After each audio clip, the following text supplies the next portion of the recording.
I was lying on the operating table when I heard the news. Lynn, Ethan's childhood sweetheart, was dying. Ethan, who had been preparing for my surgery, suddenly dropped his scalpel.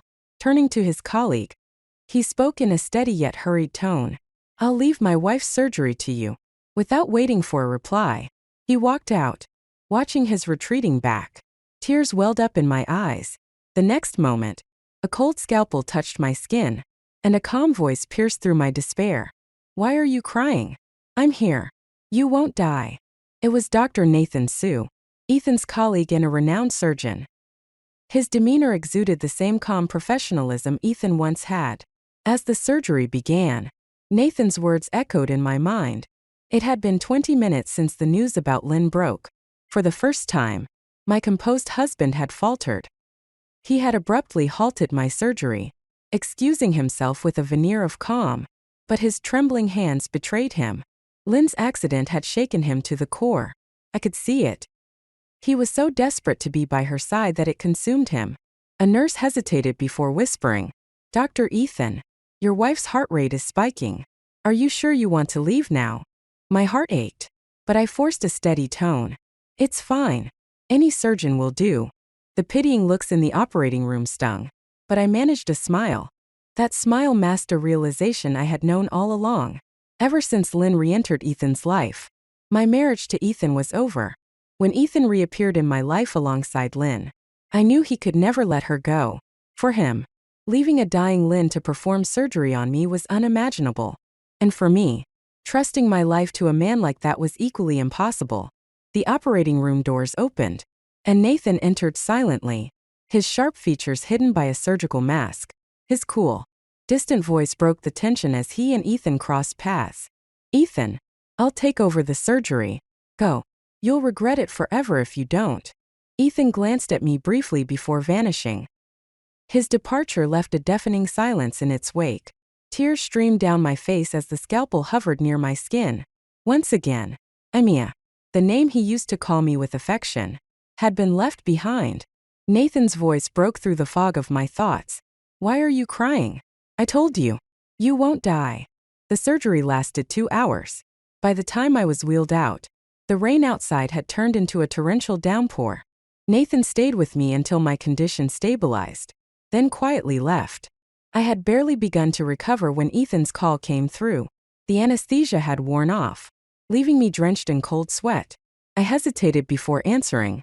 On the other end, a cheerful, youthful voice greeted me. "Hi, Mia. I didn't mean to cause trouble. I don't know what my brother told him, but I only have a minor scratch." Yet Ethan rushed over like the world was ending. I already scolded him. In the background, her teasing voice echoed again. "Seriously, Ethan, you're not with me anymore. Stop being so dramatic." There was a scuffle, and Ethan's deep, stern voice replaced hers. "Didn't I tell you? Stay put if you don't want that wound infected." Her soft laughter lingered in the background, but all I felt was a crushing weight in my chest. The pain in my abdomen throbbed, and the thought of asking Ethan for help vanished. I hung up without a word. Moments later, a nurse entered and handed me medication. "Dr. Nathan prescribed these for you. Rest well." I was discharged 3 days later. Ethan's car was parked outside as I stepped out of the hospital. Instinctively, I opened the passenger door. A startled gasp made me freeze. Lynn, leaning from the driver's seat, quickly pulled back as though trying to disappear. Her disheveled collar and mischievous gaze sent a chill through me. "Mia, I didn't mean for you to see this," she stammered, her voice laced with panic. Ethan casually removed a strand of her hair from his watch, his tone indifferent yet firm. "Don't say nonsense. Don't give Mia the wrong idea." Then, turning to me, he explained calmly. "Her hair got tangled in my watch when I was picking something up." I believed him. Ethan had always been upright and honest. Before our marriage, he had said, "I've been in a relationship before, but after we marry, I'll be loyal to you." Yet sometimes, his boundaries blurred, giving rise to ambiguous moments, like this one, suppressing the bitterness in my chest. I spoke softly. "Ethan, we need to talk. Alone." Perhaps sensing my unease, Lynn bit her lip. "Ethan, maybe you should take a cab home. Mia seems upset." Ethan responded calmly. Your legs still work. Go home yourself. Hurt flickered across Lynn's face, but she eventually left. As I took her seat, the car filled with an unbearable silence. Finally, Ethan spoke in a low voice. There's no need to take your frustration out on her. The call was an emergency consult. I would have left no matter who it was. I had no energy to decipher his thoughts. I was simply tired. Ethan, I said, let's get a divorce. The car jerked to a halt as he slammed on the brakes. His composed expression cracked as he turned to me. Mia, why? Is this about Lynn? I nodded, enduring the sharp pain from my wound. Yes, it's because of Lynn. Ethan's hands gripped the steering wheel so tightly his knuckles turned white. Outside, the sharp blare of a car horn cut through the silence. We both turned to see Lynn sprawled on the street corner, surrounded by a concerned crowd. From this angle, the scene was painfully clear. I let out a bitter laugh, my voice dripping with sarcasm. Your precious Lynn has fallen. Aren't you going to check on her? Ethan's expression turned cold, his voice flat as he restarted the car. You're already divorcing me. Why would I care about someone irrelevant? The tension inside the car was suffocating. Neither of us spoke during the drive home. When we finally arrived, our cat, Tuanzi, came bounding toward us, meowing and brushing affectionately against our legs. Tuanzi had been Ethan's wedding gift to me, a symbol of the bond we'd promised to build together. Over the years, she'd made it her habit to sleep between us, an unspoken bridge between the growing distance in our marriage. Ethan crouched to scoop her up, his voice unusually gentle. Tuanzi, tell Mama not to be mad at Papa anymore. Help me out. Okay.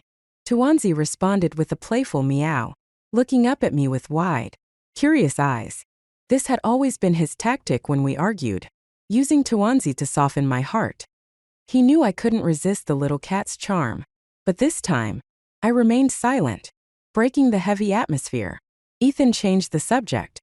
Did you take the painkillers Dr. Sue prescribed on time? I raised an eyebrow, catching the underlying meaning in his words. You mean the painkillers you asked him to prescribe? A faint smirk flickered across his lips, but it didn't reach his eyes. Of course. Did you think I'd abandon you? Without waiting for a response, he leaned in, his cool fingertips brushing against my cheek as he cupped my face. Mia, he murmured, his voice low and pleading. I'm not foolish enough to destroy our marriage. Let's not get a divorce. Okay.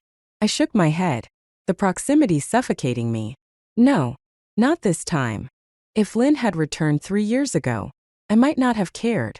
Back then, my relationship with Ethan was more of a transaction than a romance. We had met through a matchmaking service. His prestigious medical career aligned well with my stable position as a university professor. Our marriage was built on convenience, not passion. In the first year, our schedules rarely aligned, and our dates were few and far between. Somewhere along the way, I had fallen for him. Maybe it was the slow accumulation of shared moments, or perhaps it was that rainy night after I got into a car accident. The memory was seared into my mind, the other driver shouting at me as I stood in the downpour, drenched and helpless. And then Ethan appeared, his umbrella shielding me from the rain. He confronted the driver, taking the brunt of the insults and even sustaining minor injuries. Later, as we walked away, he looked at me with a mixture of exasperation and concern, gently wiping my tears. Why are you crying? He asked, his voice softening. You can always rely on me. But now, the man who had once promised I could rely on him was appearing in Lynn's social media posts just days after my surgery. That day, after finishing a lecture, I absent-mindedly scrolled through my feed and froze. There it was, a photo of Lynn with a fresh bandage on her knee. The caption read, Ethan ditched his driver to come change my dressing himself. Minutes later, the post was deleted, only to be replaced by another. Got scolded. But I'll behave next time. I'll wait patiently for you to come back. The accompanying picture showed her pouting with swollen lips, her expression like that of a chastised kitten. In the corner of the frame, I recognized Ethan's watch and his parents' dining table. My hand trembled as I set my coffee cup down. Ethan had taken her to his parents' house, a boundary he knew better than to cross. I didn't ignore it. Instead, I liked the post and left a comment. Nice watch. Then I muted my phone and returned to work. By lunchtime, I had 8 missed calls from Ethan and 3 from Lynn. The post had vanished, but the damage was done. When Ethan called again, I finally answered. His tone was unusually measured. Mia, why didn't you answer earlier? It's Monday. I was teaching. There was a pause, as though he had forgotten my schedule. After a few seconds, his tone shifted, becoming defensive. Lynn was just thanking me. You're overthinking this. In the background, I heard Lynn's voice, high-pitched and tearful. Mia, I just wanted to visit Uncle and Auntie.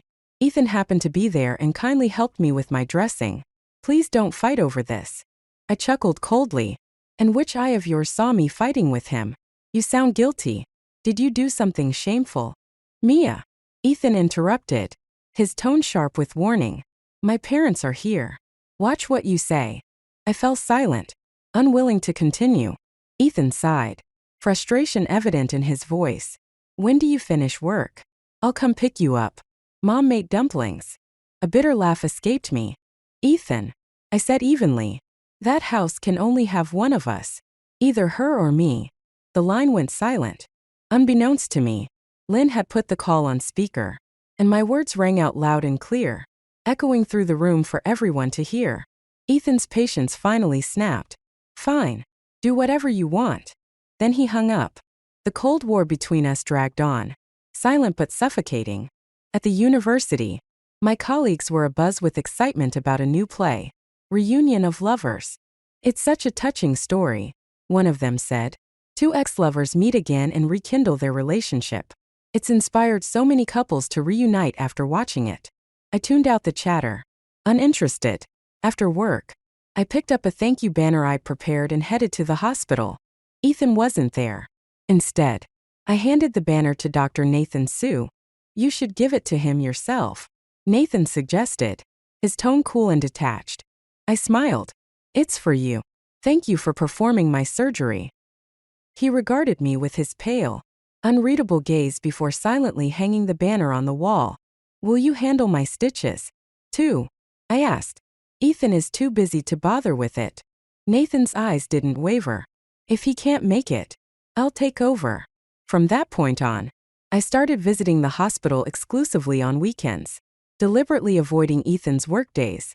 Nathan became my attending physician, handling every step of my recovery with calm efficiency. Weeks later, my phone buzzed. It was Ethan, and his voice was sharp, almost accusatory. Why are you always seeing Nathan, Sue? Are you deliberately avoiding me? Why does it matter?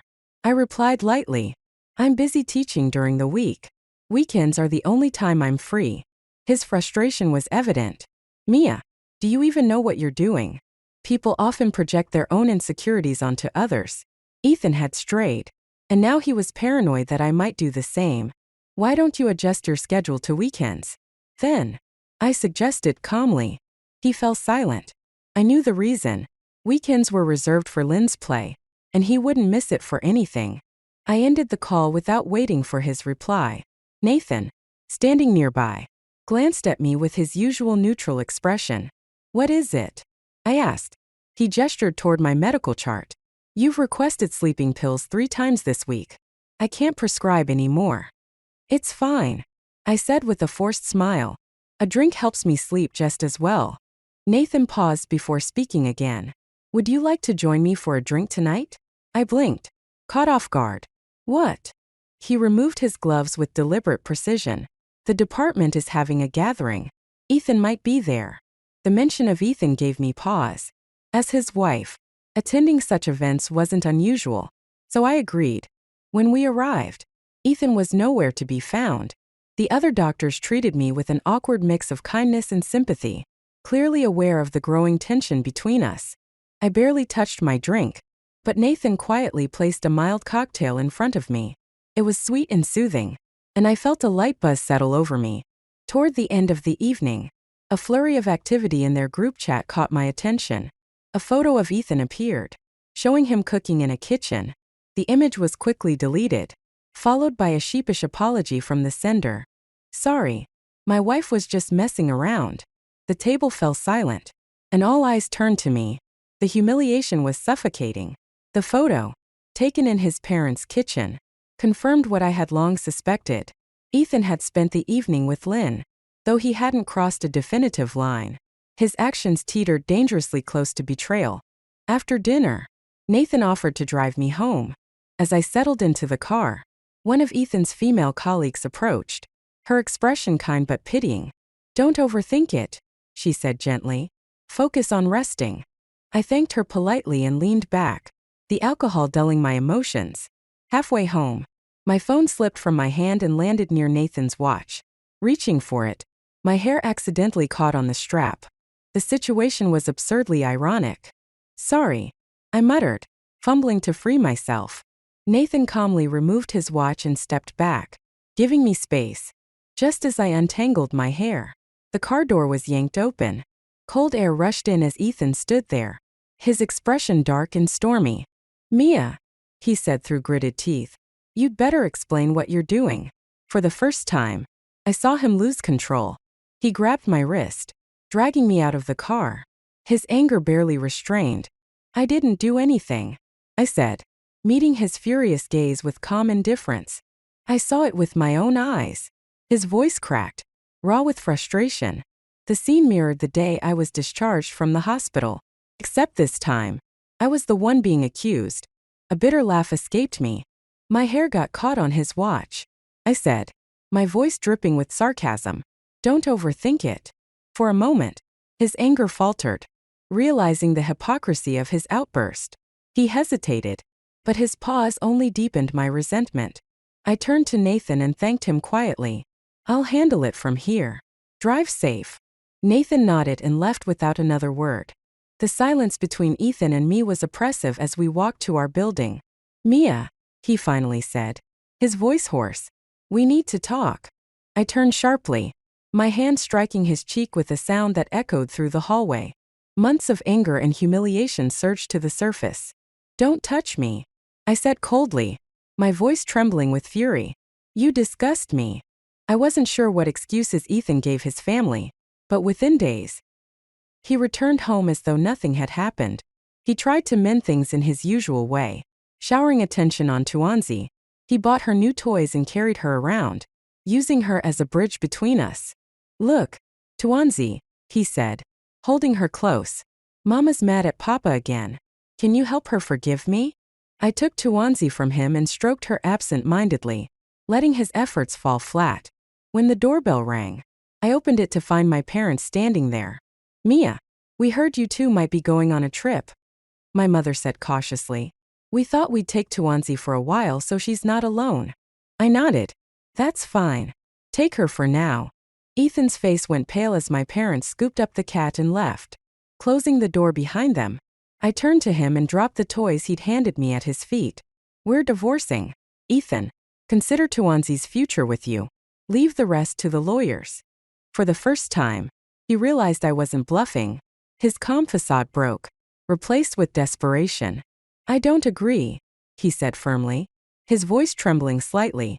"Mia, I'm innocent. I've never crossed the line with Lynn. If you want me to cut ties with her, I will. Whatever makes you happy, I'll do it." His words made me laugh bitterly. "Now I'm the unreasonable one?" I said, sinking into a chair. "Do you honestly think this is just about her? Have you considered that I might simply be tired of this marriage?" He froze, his lips pressing into a thin line. Finally, he asked the question he had likely been avoiding. "Is this because of Nathan Sue?" I raised an eyebrow, sipping from the glass of water in front of me. "Don't be ridiculous, Ethan. Nathan and I are as innocent as you claim to be with Lynn. If you're willing to end your friendship with her for me, why shouldn't I cut ties with him for you? Would that satisfy you?" I watched as my words sank in, his face pale with frustration. But I wasn't finished. "The truth is, Ethan, whatever your relationship with Lynn is, mine with Nathan is exactly the same. Pure, upright, and absolutely none of your business." The edge in my voice cut through the room, and his composure finally snapped. "Mia, what do you want from me?" he demanded, slamming his hand on the table. "I've stopped contacting her. What else can I do?" I met his gaze, unflinching. You think not speaking to her fixes everything? Do you want a medal for doing the bare minimum of decency? He fell silent, staring at the phone I'd placed on the table. On its screen was a message from Lynn, begging for his attention. Ethan, I'm sorry. Are you ignoring me because I wanted to break up before? Let's just be friends. Okay. I promise I won't bother you anymore. I added my phone to the table, showing him my messages with Nathan. How's the wound healing? Better. Should be ready for stitches soon. Good. Let's schedule it. There was nothing inappropriate, nothing that could be misconstrued. But I didn't stop there. You weren't willing to operate on me, I said, my voice steady but firm. So don't interfere with my aftercare. I prefer consistency. Ethan. He sat there in stunned silence. For once, he had nothing to say. A few nights later, my stomach began to ache unbearably during dinner. I reached for my coat, preparing to head to the hospital. Ethan's gaze followed me, concern flickering in his eyes. What's wrong? He asked. I ignored his outstretched hand and called a cab. Realizing where I was headed, he grabbed his keys. It's late. Don't push yourself. I'll drive you. Before I could respond, his phone rang. The name Lynn flashed across the screen. I snatched it from him, silencing the call. Ethan, I said coldly, I'm in pain. Take me to the hospital. The phone buzzed again. This time, I answered. Call one more time. I said through gritted teeth. And I'll destroy you myself. With that, I threw the phone against the wall, shattering it into pieces. Ethan didn't hesitate. He grabbed his coat, helping me to the car. But as we passed the doorway, he bent to pick up the broken phone. A message on the screen caught his eye. Ethan, this is your choice. I'll disappear from this world. Would that make things better? His expression darkened as he read the words. His movements frozen. Moments later, he bolted out the door, leaving me standing alone in the hallway. The neighbors peeked out, curious about the commotion. I forced a calm tone as I addressed one of them. Could you help me to the hospital? I can't manage on my own. At the hospital, the doctor's words were clear. The pregnancy is at risk. If we don't act now, the baby might not survive. Do you want to proceed? I had already made up my mind on the way there. No, I said. Nathan appeared in the doorway, his face unreadable. He stayed silent as a senior nurse took charge, urging me to reconsider. Where's your husband? She asked, her voice tinged with disapproval. You shouldn't make this decision alone. I smiled faintly. He's busy. Don't wait for him. As she dialed his number again, I overheard the voice on the other end. Mia, Lynn said smugly. It must be hard for you to feel superior now. Ethan is in my bed. Did you upset him again? He's been very passionate tonight. The nurse paled, ending the call abruptly. I met her pitying gaze with a calm smile. Don't worry. His infidelity is no secret. Let's proceed. The procedure was quick. As I rested in the hospital corridor, Nathan sat beside me, handing me a cup of warm water. Thank you, Dr. Sue. I said quietly. I'm sorry for involving you in all of this. He stared out the window, his tone as calm as ever. No need to apologize. I knew what I was getting into. I turned to him, searching his expression for some hidden meaning. But he stood abruptly, brushing off the moment. A nurse will take you to the rest area, he said. Rest well. The next day, Ethan showed up at the hospital, panic etched on his face. Mia, he said, his voice unsteady as he reached for me. We're having a baby. Right. I smiled faintly, stepping back. No, we're not. His face fell, confusion and hurt flickering in his eyes. What do you mean? He asked hoarsely. I met his gaze, my voice unwavering. I terminated the pregnancy. Ethan's face froze. His usual composure shattered. You terminated it? Without discussing it with me?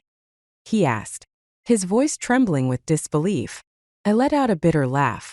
Since when do you care about discussing things with me? You didn't consult me when you left me on the operating table. Why should I consult you now? His expression darkened. But before he could speak, Lynn appeared behind him. Dear sister-in-law, she said sweetly, her voice dripping with mock concern. I heard you were pregnant. Ethan was with me last night. He didn't tell me. Her words were laced with mockery, her eyes gleaming with misplaced triumph as though she had won some twisted competition. But the onlookers around us, nurses, doctors, and even patients, were watching, their whispers spreading like wildfire. I smiled, a sharp, cutting smile that made her falter.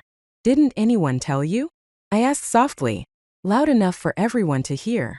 "I terminated the pregnancy because my husband was too busy warming another woman's bed to bother with his wife or his child." A ripple of murmurs spread through the crowd, carrying the scandalous revelation.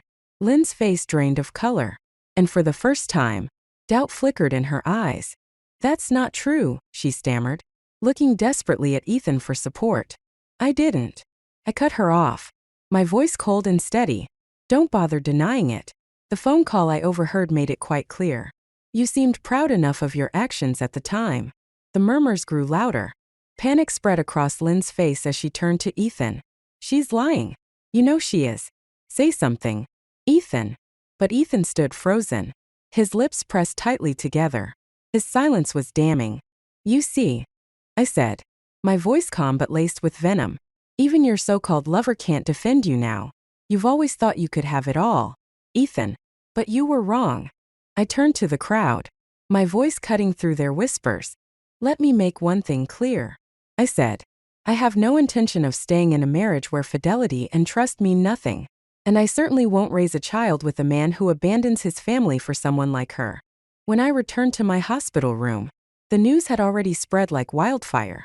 Lynn's once smug reputation had crumbled. Nurses whispered about her audacity, while patients gossiped about the scene she had caused. Later that evening, I overheard two young interns chatting. "Did you see the drama earlier? That woman really thought she could outplay the professor's wife. What a joke. She's done for." The other replied, "No one will respect her now. She can kiss her career goodbye." The fallout came quickly. By the next day, the hospital's reputation committee had received multiple complaints about Lynn's behavior. Her actions had not only tarnished her own reputation but also cast a shadow on the hospital. Within a week, she was fired. Ethan, too, faced consequences. The scandal made him the center of unwelcome attention. Patients and colleagues alike questioned his professionalism. It wasn't long before he was asked to resign. In the following weeks, I focused on my recovery at home. My parents occasionally visited, bringing Tuanzi to keep me company.